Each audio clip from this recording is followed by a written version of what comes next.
Our next guests represent a community that has chosen to transform unimaginable tragedy into life-saving action.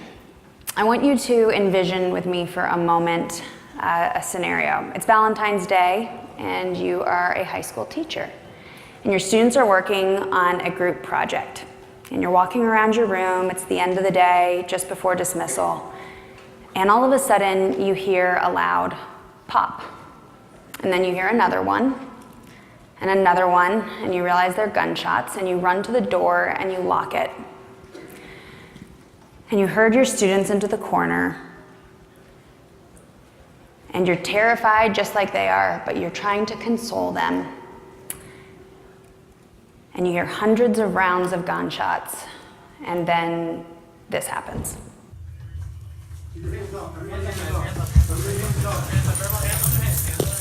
Is anyone hurt? No. Anyone here have a gun? No. Okay. You guys are okay, right? Is anyone here hurt?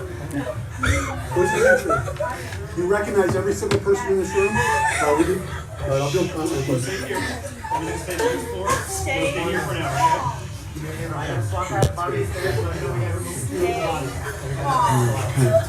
Well, is there one underneath you?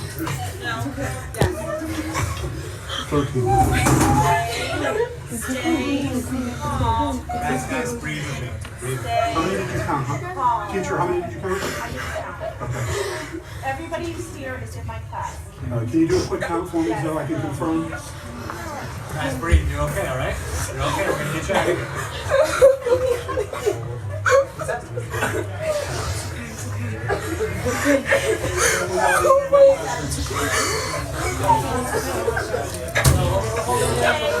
Stay calm. Quiet.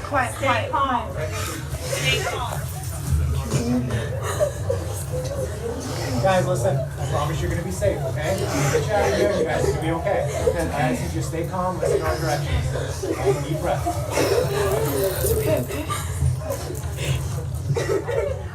Promise everyone here is supposed to do. Guys, stay calm. We did what we were supposed to. Good. We are safe. Everything is fine. It's okay. No point in panicking. It's okay. I promise you, you're going to get out of here safe, all right? We're going to get you home to your family, all right? Just take deep breaths. Stay calm. Okay. Alvaro. In less than 7 minutes at Marjory Stoneman Douglas High School, a 19-year-old man killed 17 people, 14 students and 3 staff members, and he injured over a dozen others. We are honored today to be joined by 2 of the survivors, Felicia Bergen, a teacher from Marjory Stoneman Douglas, along with student body president Julia Cordover. Gun violence is a deeply sensitive and increasingly politicized topic, but right now, we can honor the brave men and women and children and all the victims and survivors of school shootings by removing any lens of partisanship through which we ourselves, from our respective worldviews, may look at this topic. I would ask that we just listen to the stories of these 2 brave women and their community of survivors who have aspired to take action and protect our loved ones, yours and mine, from experiencing the unnecessary tragedy that they themselves have experienced. So let's continue to honor and remember the 141 lives that have been lost in school shootings since Columbine, and the 215,000 students across 217 primary and secondary school campuses who have experienced a shooting in their own building. These 2 had to return to school in that same location where their friends and colleagues were murdered. One such survivor, Felicia Bergen, has shared with us her video, and before introducing her, I would like to share it because this is what her life has looked like since that day in February. There's 30 teachers in the 1,200 building, and we have lost everything.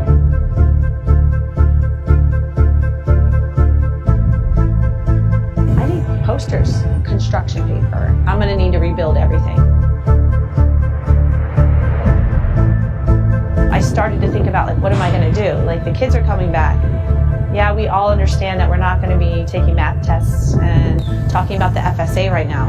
But then I thought, well, we can't just sit there and do nothing. That's not good for them either. And they started to have almost like a panic attack. I'm like, I need to get ready for that. I have to stop being sad and consumed by this. I have to start preparing. I want them to come into a place of warmth that they can at least find some comfort. The parents have come out to not only support the students, but support the teachers. The local businesses have provided services for us. First responders, everybody in the community is coming together. Our students were attacked. You know, our students have gone through a terrible, awful tragedy, and whatever they want to do, we are behind them 100%. If they're going to Washington, then there's going to be teachers going to Washington to be right next to them.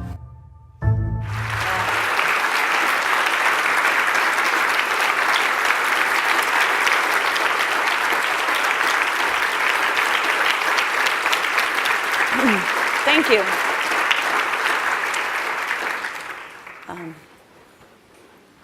Thank you very much. I'm honored to be here. That was 3 months ago, and as I said in the video, we lost our classrooms because the building is now considered a crime scene.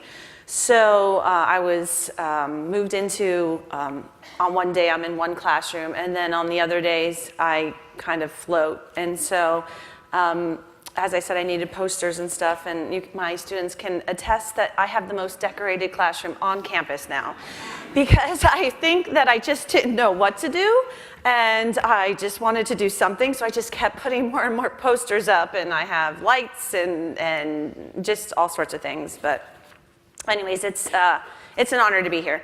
So we were asked, you know, what motivates us, and I think it would be really clear that the 17 lives that were lost at my school that day is what motivates me and why I'm here. Specifically, I was the class of 2018 sponsor, so I was responsible for putting a memorial together at prom. So there were 6 kids in the memorial because we had 2 that passed away prior, but the 4 that passed away in the shooting were Joaquin Oliver, just kind of went a little fast. I guess I pressed it too hard. Oh, it's very sensitive. Carmen Shenstrom, Meadow Pollock, and Nick Dworet. So, you know, these are kids that had their whole entire lives in front of them. So I think it was really important to put a face to the numbers. These are our children, and they're not here anymore. And so I stand here to talk about gun violence in America and what we can do to prevent this from happening in the future. So, you know, a lot of people want to know, why does this happen? Why does this happen? And the bottom line is, you know, basically this happens because teenagers are emotional, they are reactive, they have no foresight, and they're not thinking about really how their actions are going to affect themselves, their families, and others.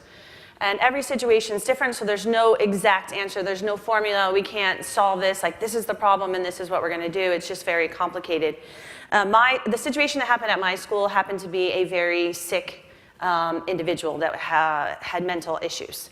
But most school shootings are your average student that is being reactive and not really thinking through their actions before they're doing them. So, you know, I thought, well, why is this happening now? And I came up with this amazing, what I thought was amazing slide. Like, this is why this is happening now, right? Because people feel like this is happening now more than ever. And a gentleman had said to me last night, he said, well, is it happening more now? And I was like, yeah. He's like, are you sure? Because, you know, a friend of mine told me that it's about the same as the 80s and 90s in relation to the increase in population. And I was like, really? And so this morning I looked that up, and it's actually accurate that that the population has increased, so we have more instances, but as far as percentage-wise, it's the same. But what is different is that more children die in each instance because of the guns that are being used. They can kill a lot more people in a short period of time. So there's more children that are actually dying in these shootings. I think these things are relevant because also, and I'm estimating there's been about, apparently in the history of America, there's been about 500 or so school shootings, And half of those have happened since 1980 and on. And I think that's when some of these things started. And basically what this slide is saying is that a lot of times young people don't have enough personal human connections. So when they are experiencing something that's causing them anger or anguish or pain, they don't have enough other human beings to intercept them before they do something that is causes other people to die. So the world has changed, so we need to change. We need to figure out like what is not working and how can we prevent this from going forward. And we need to do this to protect our children, to protect your children. So one thing that we need to do is gun reform. So, you know, just a few statistics I think people probably do not know is that on the day of the shooting at my school, there had been an average of 1 shooting per week in America. That on the day of the Texas shooting, that more children had died at school than in the military. And it's a problem. It's American. It's a national epidemic. And there are some ideas I have that could possibly change this. You know, one of the ideas I have is, you know, a national ad campaign. Like in the 80s, they had, you know, this is your brain on drugs. Like I still remember it. When AIDS was an issue, there was, you know, a national campaign about that. It's still an issue, but it was a huge issue, a bigger issue at the time. This needs to be a conversation nationally. Maybe if we had one, whether it's fueled by the government or the private sector, and the kids are getting that message that gun violence is not the answer, maybe that will curb some of the behavior. I think there should be a government review committee. But changes need to be made in gun laws. Like one of the things that also came up in conversation last night is there's this thought process that people have to register a gun in order to buy a gun, and that's not true in most states. In fact, it's only true in about less than 1/3 of the states you actually have to register a gun to buy a gun and own a gun. And in half of those states, if you have what they call a long gun, you don't have to register it, and assault rifles are considered long guns. So we need to change the laws. Mandatory training that you have to go through in order to buy a gun. A ban on all military assault rifles. There's no purpose for common citizens to have these weapons. They can kill a lot of people in a short period of time, and I think the person at our school proved that. You know, in less than 7 minutes, 17 people were dead. Universal background checks. We've heard these things, but there needs to be change when it comes to gun reform. And what we're working on now at our school is we have a school safety committee. So there's a lot of things that can be done at the school site to make the schools safer. A lot of times we don't want to talk about these things because we don't want our schools to be like prisons. But if the alternative is to have children dying, then we really need to look at it seriously and maybe make the adjustments. At one point, we had to go through security airports, and we didn't feel comfortable doing that. We didn't like that when that started, but we're used to it now. And it keeps us safe in the airports. We need to do things to keep the kids safe. These are some ideas I came up with, like simple things like mandatory IDs. You think, well, they have IDs at school. The kids get the IDs in November. They've been in school for months. They need to have them day one. We need to be monitoring these things.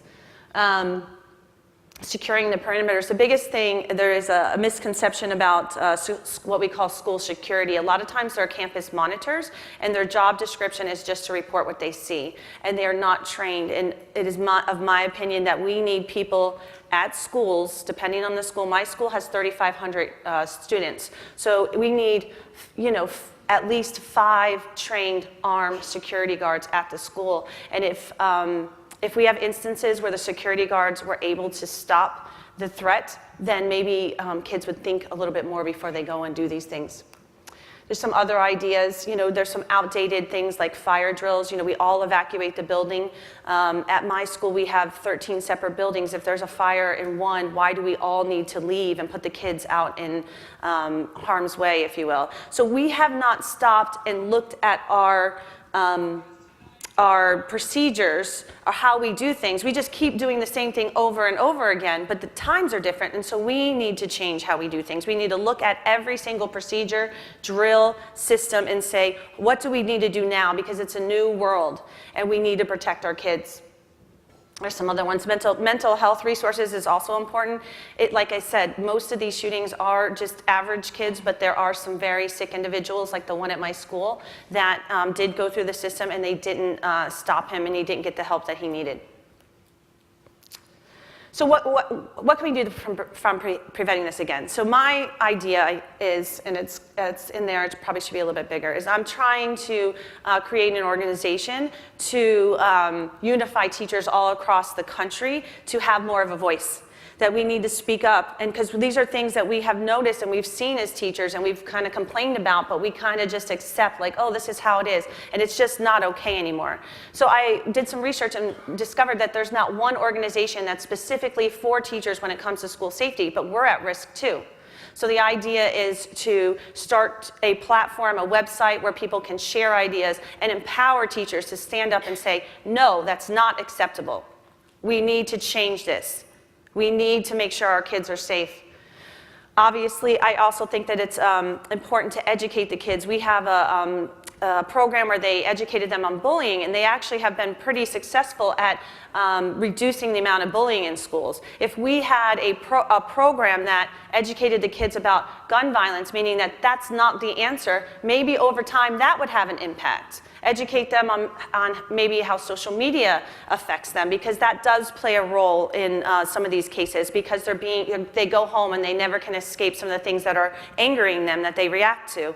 Possibly how excessive time on certain video games that have a lot of violence, like different programs to educate them.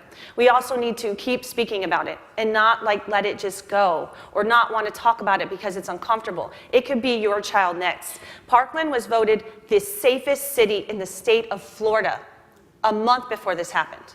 The safest city in the state of Florida, and 17 people are dead. So if you think that it cannot happen where you're at, or you just want to like, I don't want to think about it, that is not what we need to do. We need to do something. We need to do something now. And one of the ways that we can do that is by voting out people that are not going to take it seriously and voting in people that will. Thank you. So that's another reason why I want to kind of build a community of teachers so that we can encourage each other to vote for the people that are going to prioritize our safety and our kids' safety.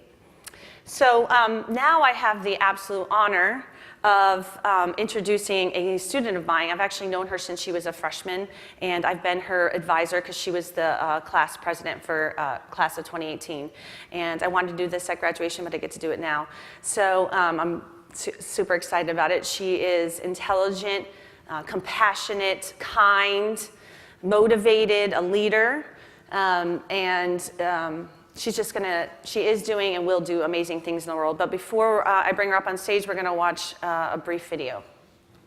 What if more companies broke ties with the NRA? For some, the pressure is working. Symantec, MetLife, multiple car rental agencies, all ending their relationship with the NRA. What if the NRA, old school leadership, cared more about the kids and their safety than the outdated Second Amendment? As your president, I will never, ever infringe on the right of the people to keep and bear arms. Never, ever. What if everyone used their voices to speak up about gun reform? We were going to be the ones who were going out into Congress and telling them, this is our fight now, because you messed it up so badly. What if this was the last school shooting?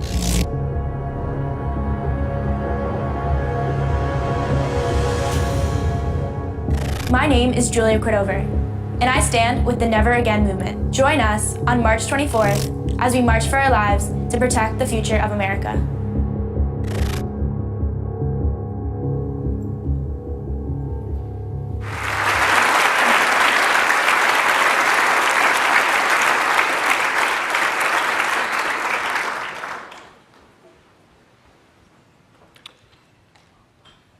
What if school shootings were a thing of the past? Yesterday, we talked about how stories are the next step in social impact. And today, I'm going to tell you my story. I am a survivor of the Stoneman Douglas tragedy. School should not be a place that one has to survive.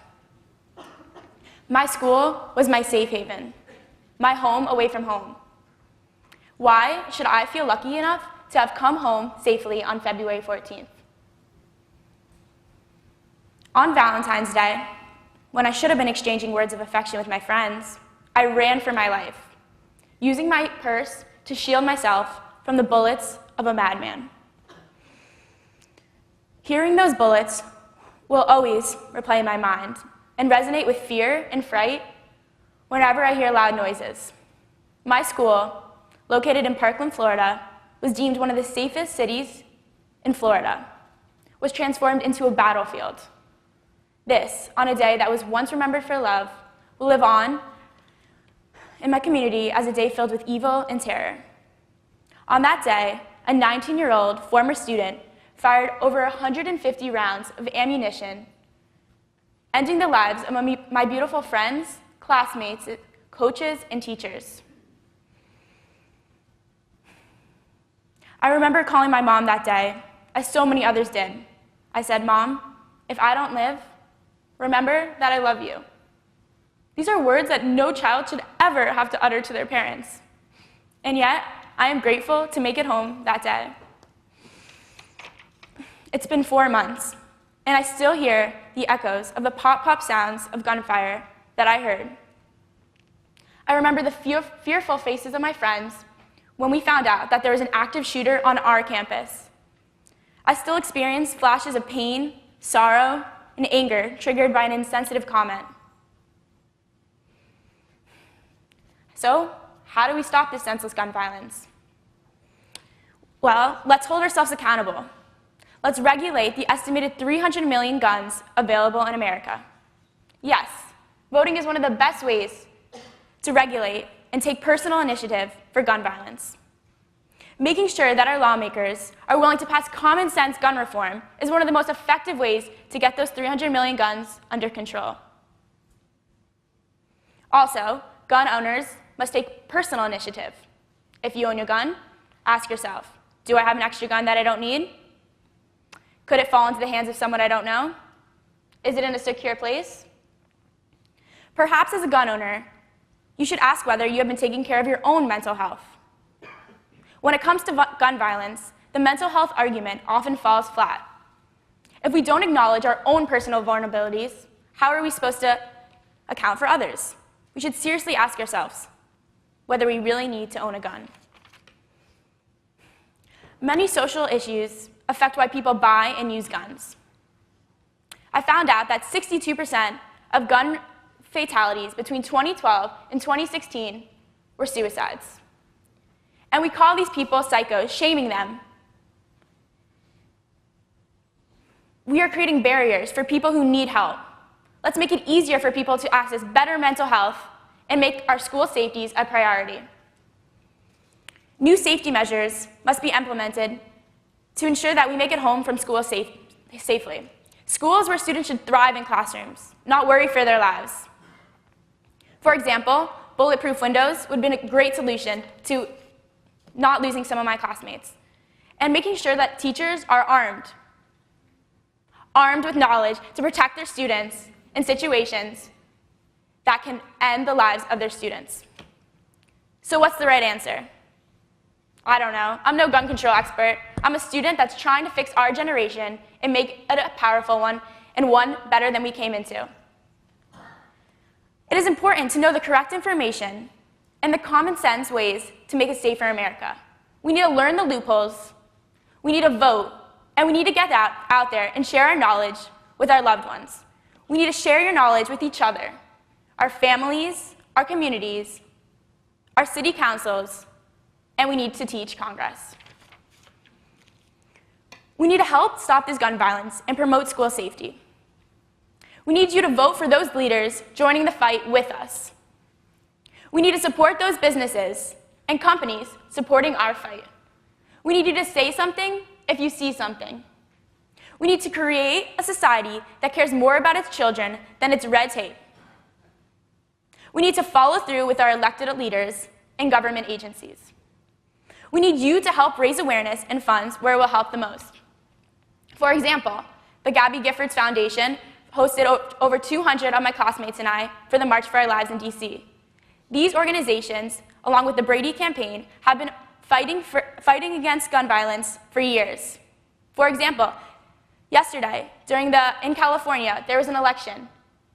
The Brady campaign was able to post all of the elected officials that are fighting our fight with us. So you can go on Twitter and log on as a great way to get informed on the right politicians. Some information that I found completely disturbing.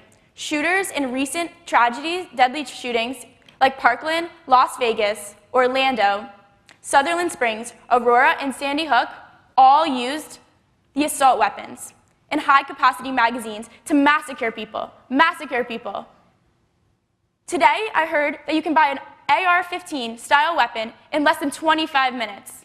These weapons are military-style weapons. There is no need for any civilian to have this in their hands.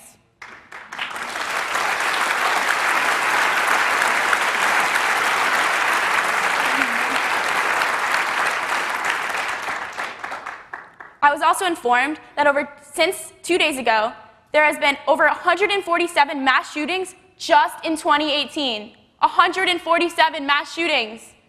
A mass shooting is defined as 4 or more people being shot. There's been 147 mass shootings. That doesn't go through my head. There is obviously something wrong. We need to take action. We need to write to our representatives. We can donate. We can vote. There are so many ways to get involved, but we need to keep this conversation going. On a happier note, Jimmy Fallon showed up to our graduation.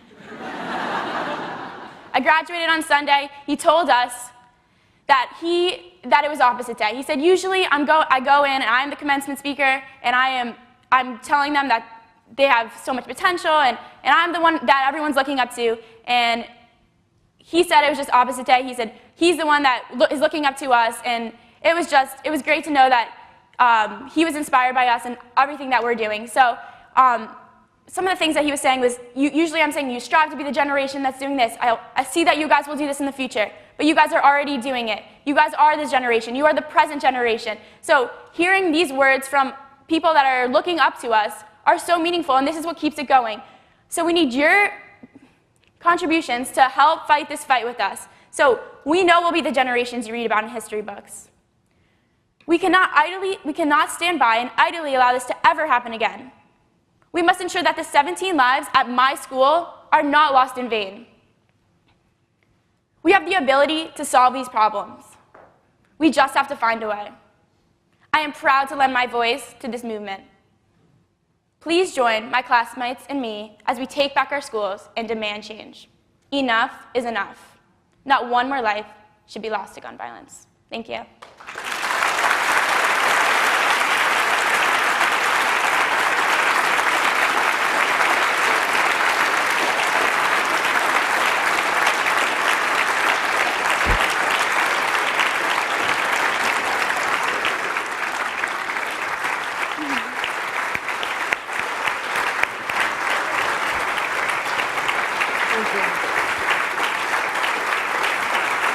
I think I speak for everyone in this room when I say that our hearts break for the loss and the tragedy that you and your community have suffered, but that we are overwhelmed and inspired by your courage to take action in the face of that tragedy. So thank you both again for everything you're doing.